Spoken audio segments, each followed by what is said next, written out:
जय श्री कृष्ण दोस्तों। आज मैं आपको संतान सप्तमी व्रत कथा सुनाने जा रही हूँ।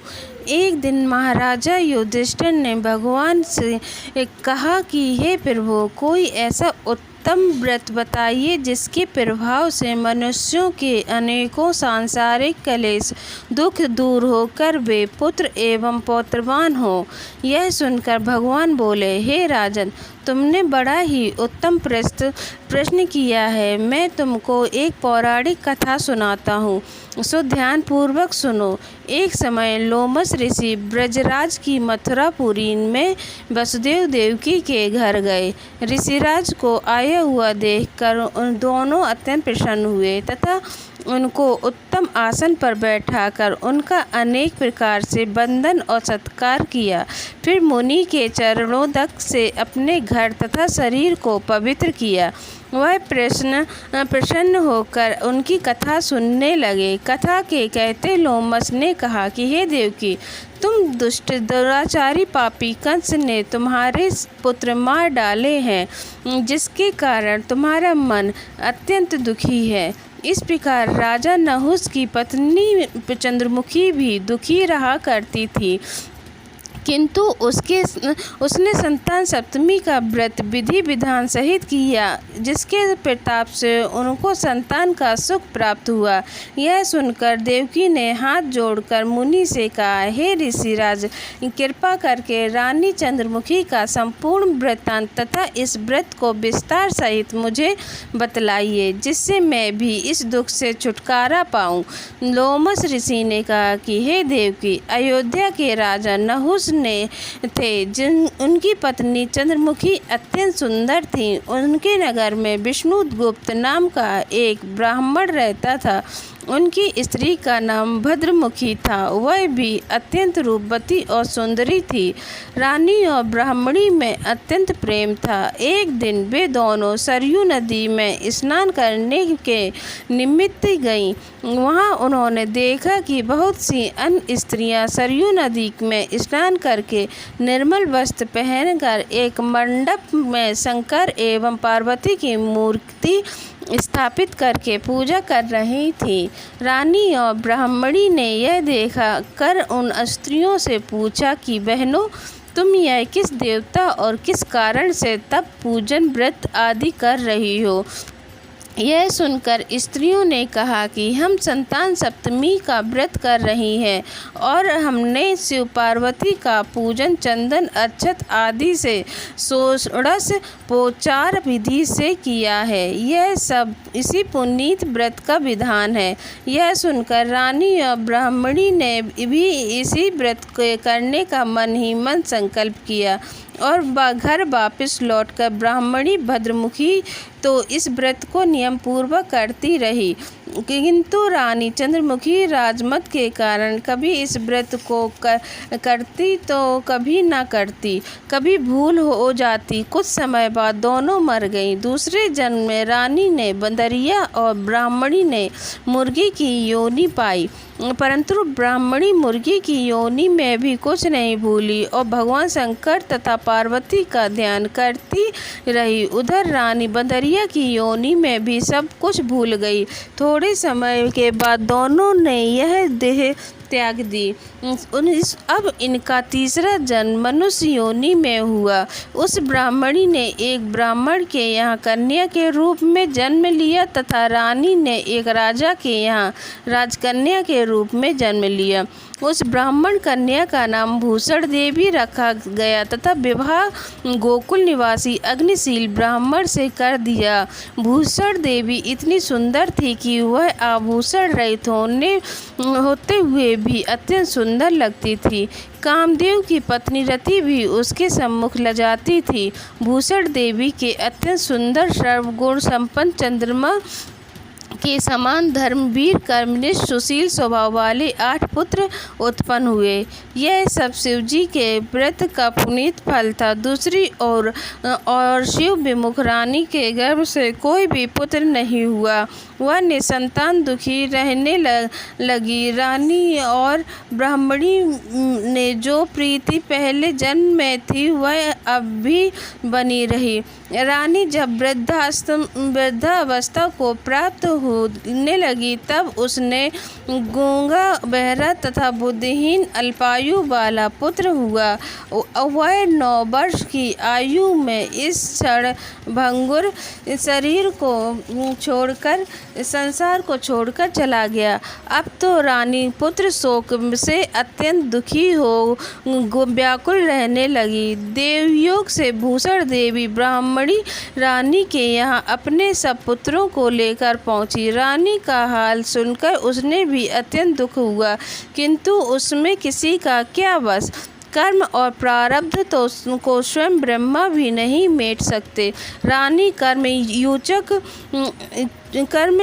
चूयक भी थी, इसी कारण उसे दुख भोगना पड़ा। इधर रानी उस पंडितानी के इस वैभव और 8 पुत्रों को देखकर उससे मन ही मन में ईर्ष्या करने लगी।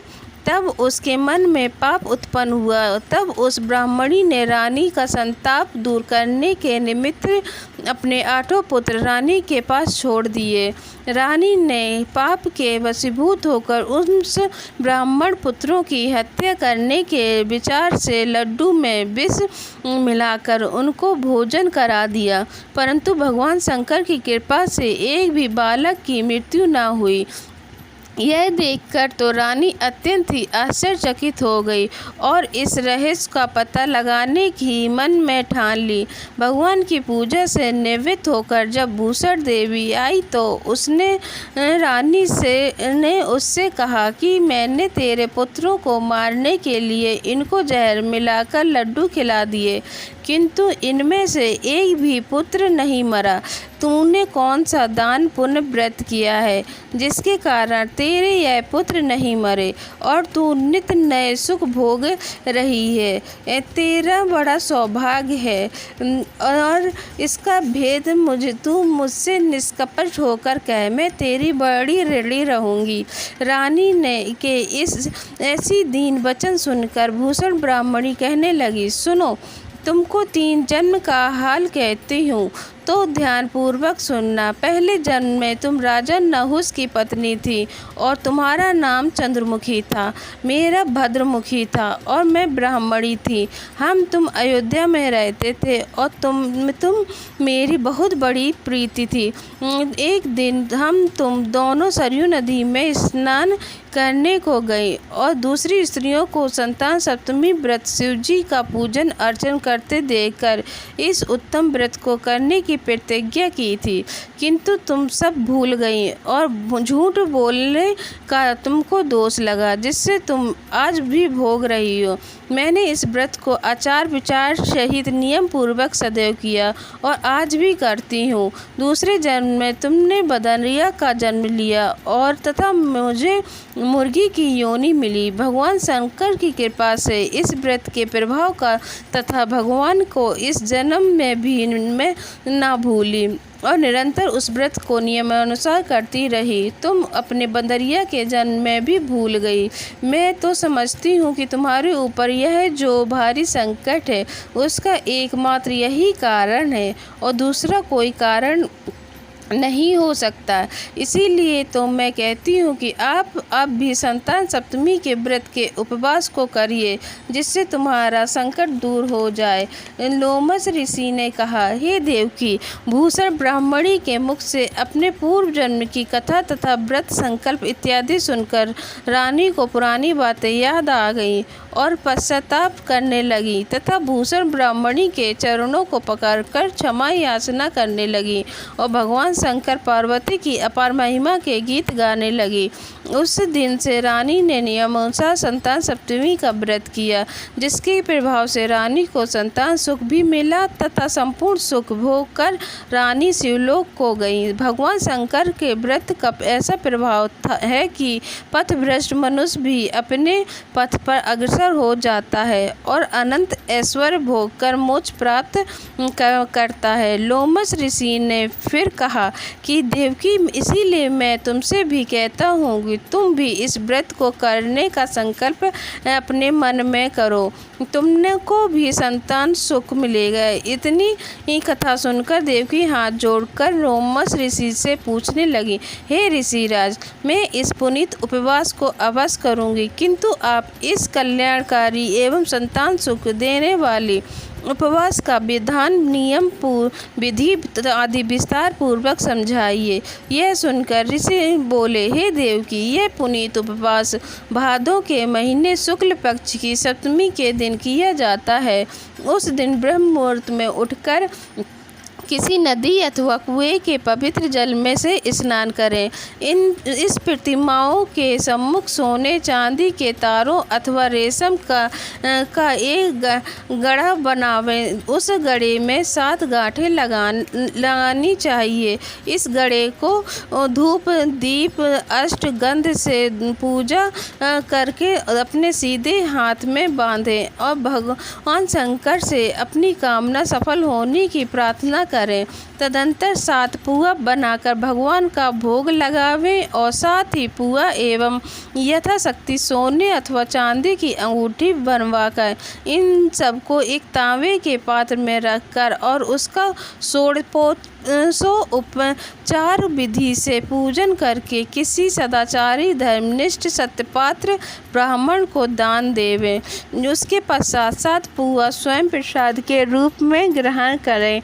इस प्रकार इस व्रत का पारायण करना चाहिए। प्रति मास की शुक्ल पक्ष की सप्तमी के दिन हे देवकी, व्रत को इस प्रकार नियम पूर्वक करने से समस्त पाप नष्ट होते हैं और भाग्यशाली संतान उत्पन्न होती है तथा अंत में शिवलोक की प्राप्ति होती है। हे देवकी, मैंने तुमको संतान सप्तमी का व्रत संपूर्ण विधान विस्तार सहित वर्णन कर दिया है।